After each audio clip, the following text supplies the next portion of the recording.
Snetki z otvoritvene tekme slovenskega pokala v duelu, pravzaprav v dvoboju z gorskimi kolesi.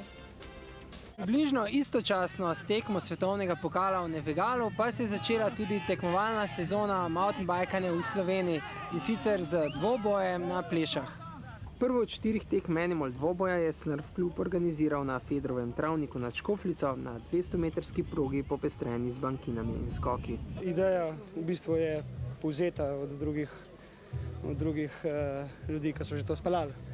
Drugače pa je prvotno iz snowboardinga oziroma smučanja.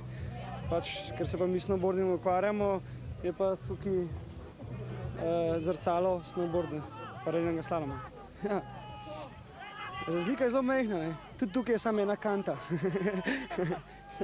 Tako da v bistvu koli so isti, zastavice so iste, štarterji so isti kot na snowboardingu, celo timing je isti, tako da v bistvu se počutimo kar na snegu, samo da nam je toplo pa da smo v kratkih hlačah. Najbolj toplo oziroma kar vroče pa je bilo gotovo v finalu, kjer sta se udarila dva izmed najboljših slovenskih downhillerjev Aljoša Martinjaš in Boštjan Felc.